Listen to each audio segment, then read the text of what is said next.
Right in. Hey y'all, didn't realize I didn't add myself over here. But let's go ahead and get started. So, healthy eating has a lot of, monikers and a lot of methodologies to it that you can use. But when it comes to children are resilient with so many things. They are adaptable to change in so many areas. But when it comes to food, kids can sometimes find themselves facing challenges with trying new things or changing diets completely. When I made the decision to go fully plant based, fully vegan 2 or 3 years ago, my son took that journey with me. And it was a very uh, different experience than what, you know, we were accustomed to because it was a completely new diet. So, our experience was definitely one that I would say combines that old school, you eat what I cook mentality with a new school kind of collaboration where we are working together and trying to come up with best case scenarios. So, when it comes down to creating healthy eating habits, for me, I always think about these things as far as like preventative maintenance or preventative medicine. It's always best to start off the way you want to finish. But in my case, and for many other people, that's not the way things went. We didn't have, the holistic vegan preconception period of cleansing and purifying and making our bodies ready for receiving a seed, and then the same type of period of preparation for implantation of the egg. We didn't have that flow of conscious thought that came into creating this being. Because when you have a conscious thought in the process of creating a being, it's a lot easier to have options and ideas available to make sure that they're able to continue to eat a healthy diet, all the way through. I remember when my son was newborn, I received a gift of a baby bullet. And I still have my baby bullet to this day. My son is 11, he'll be 12 this year, but I still have that baby bullet.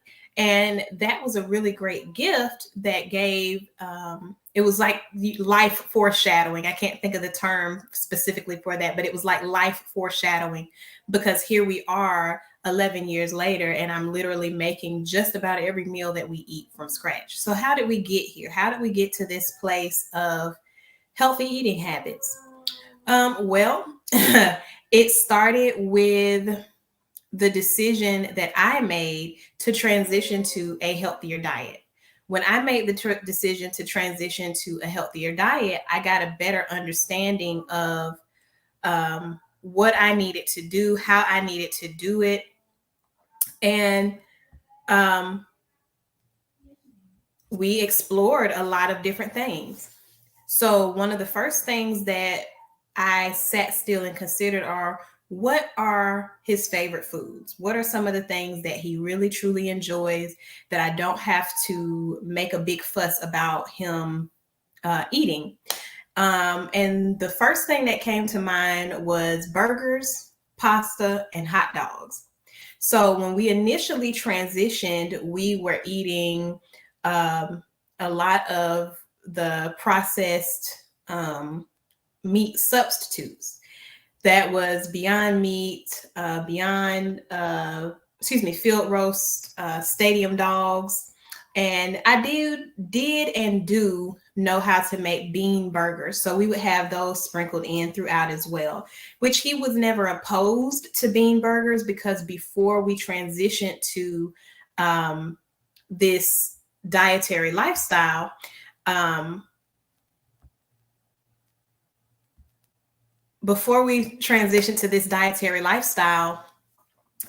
we ate certain plant-based dishes as well. So that's, I guess, tip number one that I want to highlight is, before you make the decision to transition to a completely plant-based or healthy diet that is in opposition to the diet that you're currently eating, start introducing healthier options. Find out what your kids' favorites are and start introducing healthier options of those things. If you have a child that is a very picky eater, and they only want to eat peanut butter and jelly, we had a phase like that, and it lasted for a while. I was really worried about his nutrition and what if he was getting everything that he needed, because he literally, the only thing he wanted to eat was peanut butter and jelly. He had a whole song about it and everything. It was the cutest, most hilarious thing. But if that's the phase that you're in, maybe you could try reading the ingredients on your peanut butter and jelly and choosing the most healthy options available for your peanut butter and jelly, choosing the best bread options for your peanut butter and jelly, seeing if they will eat like sliced apples with peanut butter or something along those lines, to kind of bring together some of the things that they enjoy eating with some of the things that they need to be eating. Over the years, my son's palate has adjusted and it has grown. So we don't have that particular issue anymore with him not wanting to try new things. But one thing that I did notice we're in a new year. So in 2021, I actually started a meal delivery service, a vegan meal delivery service. And some of my very first clients advised me that they were having a difficult time. Oh, yeah, he did. We'll come back to that in a moment. They were having a difficult time getting their son to eat anything other than broccoli. Like, he would not eat any other vegetables besides broccoli. That was it. So I came up with creative ways to hide vegetables in the dishes. So I would roast butternut squash and then puree it, and then add that into soups and sauces. I had mixed vegetables. Like, I did use like the organic frozen mixed vegetables. I would take those, season them up, add a little bit of hot water and puree those down to like a baby food consistency. And then I would use that as the base for spaghetti sauce or soups or things of that nature. Because that was another opportunity to sneak those nutrients into meals that they really enjoy. Because he was in the particular family, they loved pasta. The kids loved pasta. That was like one of their favorite things. So it was always easy in a pasta dish to introduce additional vegetables. If you're doing like a sloppy joe, you can do a walnut meat sloppy joe. I loved sloppy joes as a kid. My son loves sloppy joes as well. So when I make sloppy joes or serve sloppy joes, I use one of those hidden veggie techniques just to put some additional nutrients into the dish for everyone. And I have a comment over here on YouTube that says, don't forget about the green bean phase when he was small. Every kid goes through a phase of what they love or what they don't love. And it really does boil down to your level of patience and how much exploration you're actually willing to do. It really does. So the next thing that I wanted to kind of bring about and mention is, of course, like I just said, every child is different. Every child is going to have their likes and their dislikes and their reasons for liking or disliking whatever they like, dislike, or like. And I do want to point out as well, for our cognitively different friends who have been diagnosed with autism and really do have psychological hangups with trying new foods because of the tastes and textures and things like that, you can explore what tastes and textures they actually enjoy and prefer, and try to make things that are going to mimic those textures. So if you have a child that has sensory concerns and they love pasta, maybe a good option would be to get a veggie spiraler and spiral some veggies for them that they can eat in place of pasta, and just give them the opportunity to try it with no expectations and no demands, and just give them that option. Of course, have the meals that they're accustomed to, because it really can make a huge difference with our cognitively different friends when they do not have what they're accustomed to. I've seen and spoken to several people who have children with autism, and the slightest thing can completely alter a day and cause all kinds of chaos. So take your time with introducing new tastes, new textures. That makes sense as to why my camera over here was about to fall over. I didn't have it set up right. Anyhow, those things make a huge difference. So just take your time with introducing those new foods.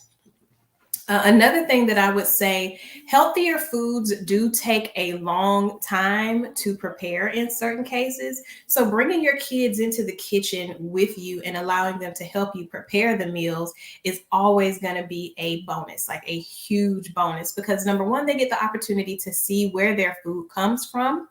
And number two, they get the opportunity to actually help. And most children are really excited about helping until they get, maybe 12, 13 years old. And maybe they're not quite as interested in helping. But if you've got them in the kitchen with you from the time that they are, able to communicate, it may be a lot easier to keep them interested and engaged in being helpful in the kitchen as they get older.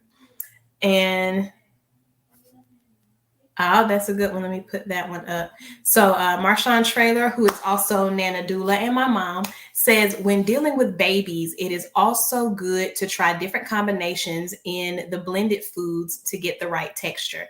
That is amazing. That is amazing. Now, Coach Latoya has this amazing chart that she uses to that discusses food combinations for babies and different combinations that you can put together that are going to be optimal for their digestive system. So I'll see if I can get that information from her and post that in the show notes or the comments or whatever, so that you can have access to that for future reference. But blending is a really, really great thing to do for babies. You can blend up special combinations for specific issues that your baby may be facing. For breastfed babies, anything that's going on with the mom, like if anything that you eat that causes you issues in your digestive system, could cause issues in the baby's digestive system as well if you're breastfeeding. So when you start introducing foods in with the breast milk, you can introduce foods that help to address some of those issues as well and try to help balance that out. And of course, you can also eat the same thing so that you are healing your gut and healing your milk as you are assisting your baby's body with doing the same. And again, like I said, one of the first most memorable gifts that I got when my son was a baby was my baby bullet, and I still have it to this day. Those are absolutely amazing because they come with the little serving size cups. And these little cups, once you've blended everything up, you can put the blended mixture in these cups. There's a little twist thing on there that you can put. So today is the 13th. You would turn the little dial to the 13th. So, I made this particular thing on the 13th. You put it in the freezer, put it in the refrigerator, and then whenever you need it, you can take it out, sit it in a warm water bath, and feed it to your baby right out of the container. Like, those things are absolutely amazing. So if you have a blender or a baby bullet, definitely put those to use because they come in very, very handy. And of course, like I said, if you start them off with a more health conscious diet, you're more likely to keep them on a health conscious diet. One thing that I do also want to state is peer pressure. Peer pressure is a real thing for children. I remember when my son was going to public school, one of the challenges that he faced with eating healthy is that the other kids around him were eating, the school lunch, which, you guys know what public school lunches are like, and they serve them with milk. And then at breakfast time, you can get milk and or juice, depending on what the school actually had available. And he experienced firsthand why it's important that we eat what we eat the way that we eat it. So in that particular instance, his eczema flared up really bad because he had been drinking so much milk at school that it caused his skin to break out. So his legs were all just eaten up, for lack of a better phrase. He had like dry, scaly patches. It was like his skin was split. It was so uncomfortable, he said, that it felt like he had ants crawling all over his legs, biting him. So I had to go, into the apothecary and whip him up something to assist topically. But the thing that really assisted him the most was stopping the ingestion of the dairy. So when he stopped eating dairy and started making sure that he was eating, the same types of food that we eat at home, his eczema cleared right up.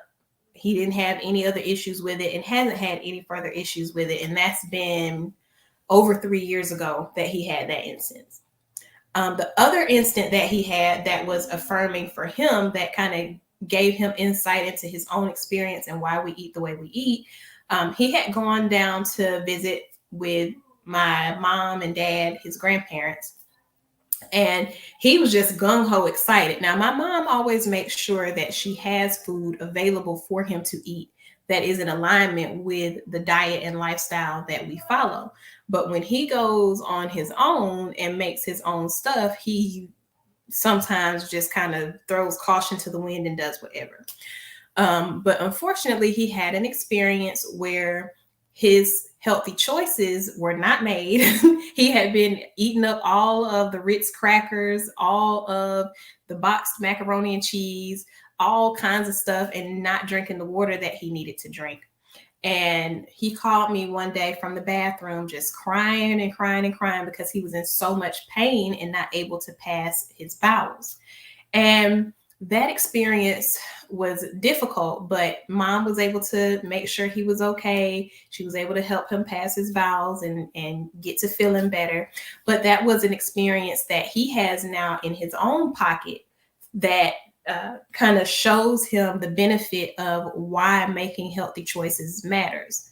And he hasn't had any issues with making, those drastic decisions that caused that issue since then. Now, he does still try to, eat whatever regular food is available, but he's not as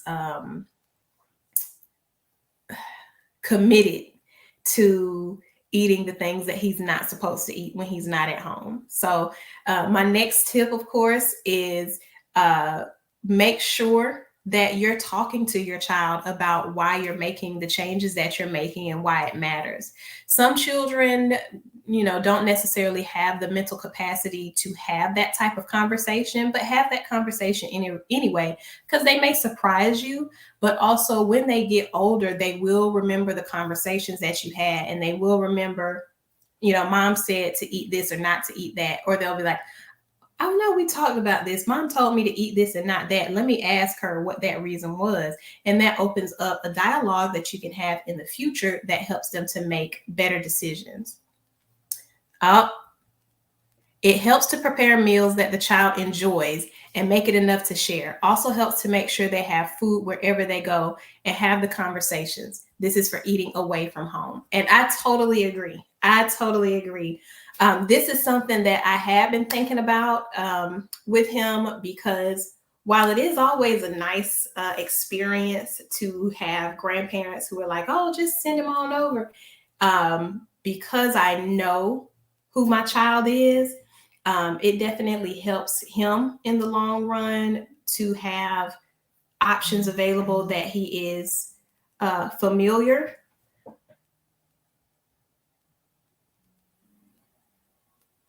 Oh, you guys, excuse me for just one moment. Makari,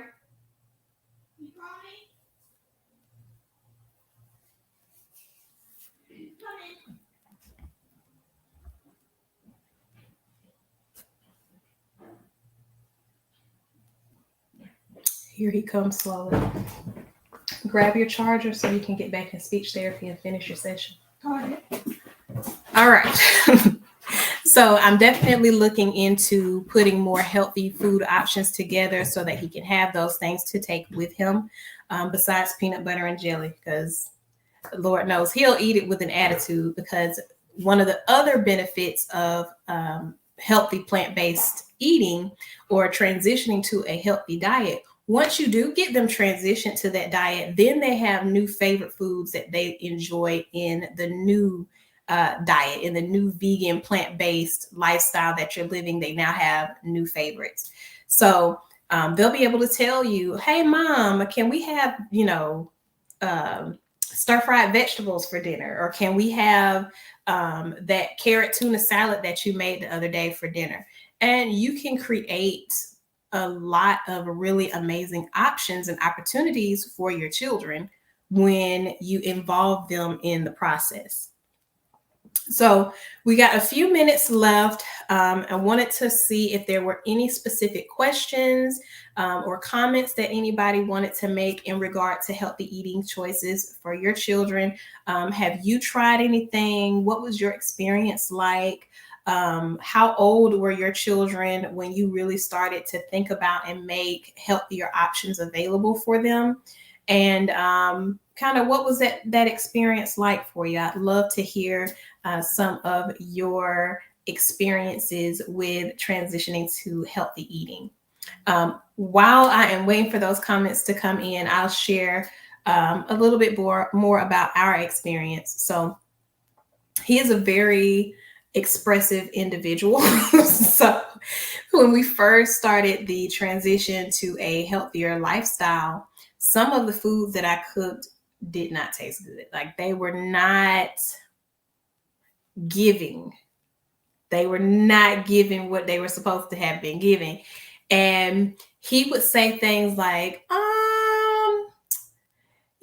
this is okay, but I think like this really would be better if it had, and then he like give me like what he thinks it would be better with or without. And it was just so funny to watch him maneuver in that space.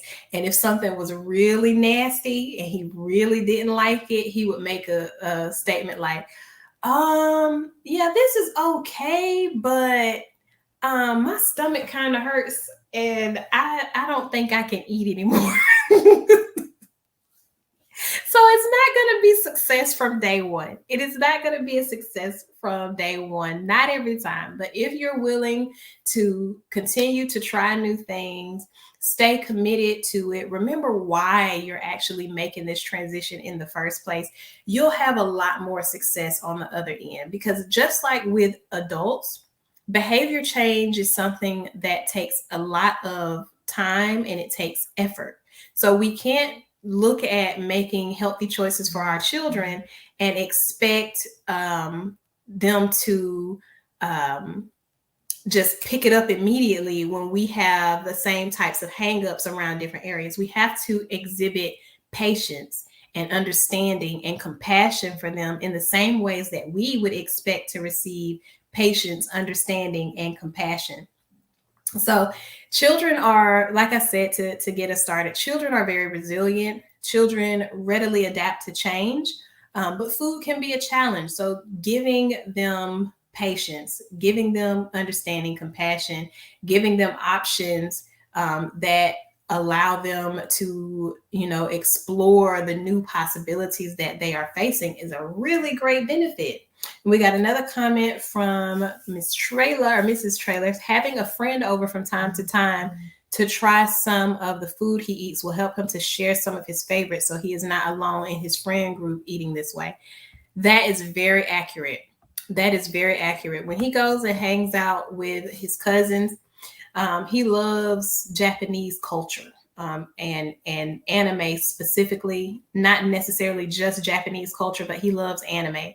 So our favorite anime that we recently watched was Naruto, and Naruto always ate at Ichiraku Ramen, and he had the miso pork bowl with the broth and all this extra kind of stuff. And of course, we don't eat miso and we don't eat pork, but I found a way to create a vegan variation on ramen, and he absolutely loves to eat that ramen, and he also loves to eat veggie sushi. So I learned how to make sushi. Now, sushi rice in and of itself is a conversation for another day. But when it comes to introducing healthier options for our children, sometimes making that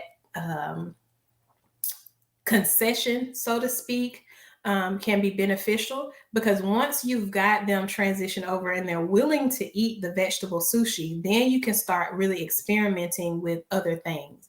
You can maybe start doing the sushi without the rice and load it up with vegetables in the seaweed wrapper. Get your avocados, your carrots, your cucumbers, sprouts, whatever else that you want to put in there, and make a dipping sauce with it. There are coconut aminos that you can get in place of soy sauce, and you can make a nice dipping sauce for the veggie sushi to go into. Like, there are so many options that you can explore when it comes to making food healthy and fun for children.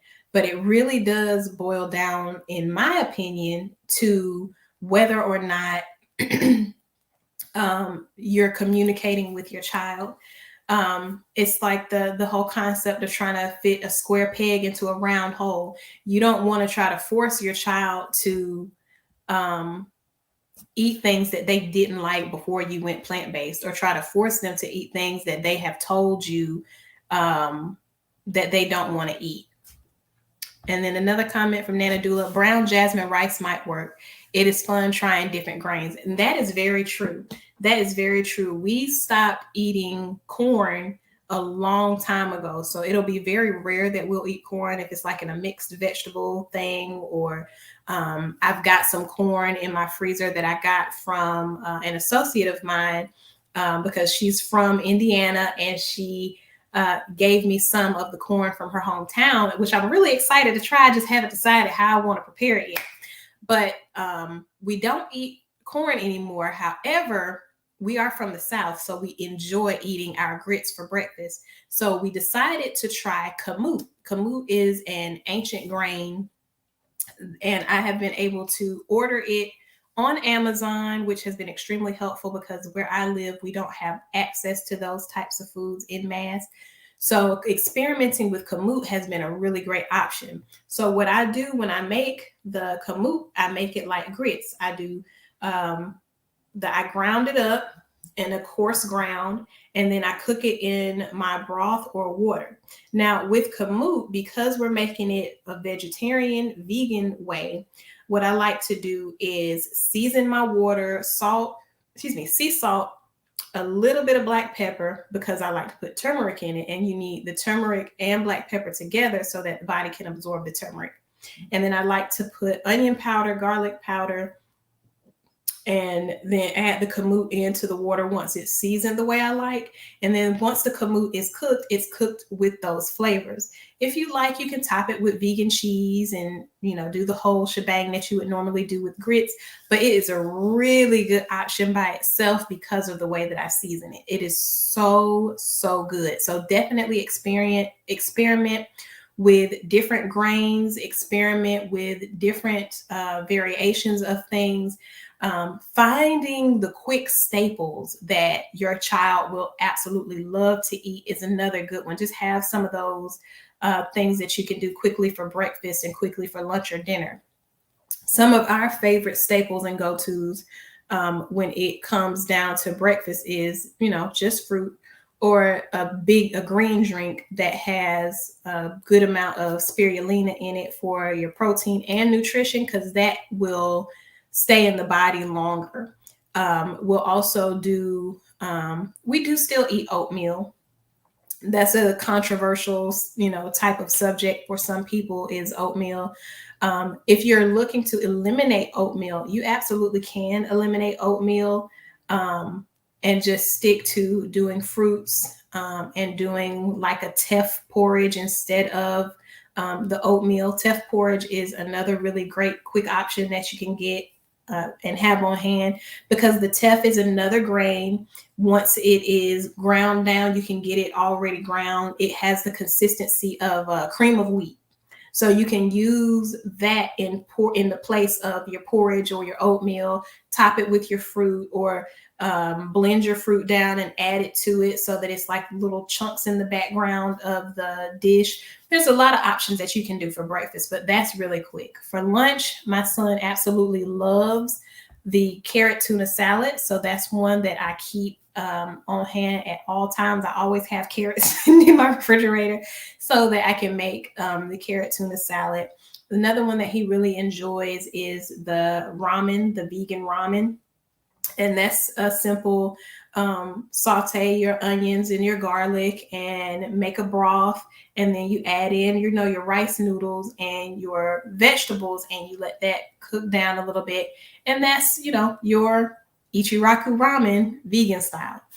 So those are just some quick things that I like to have on tap when it comes down to like keeping things simple for me and my household. But we are at time. It is a little bit after midday where I am. And the last point that I want to leave you with to wrap things up is simply to make it fun. Food does not have to be boring. It doesn't have to be a hassle. It doesn't have to be a chore. It really can be exceptionally fun. It can be a really great experience for you to share some quality time with your children, to share quality time with your spouse, to make these lasting memories and help them to really see the benefit of eating a more health-based, plant-based diet.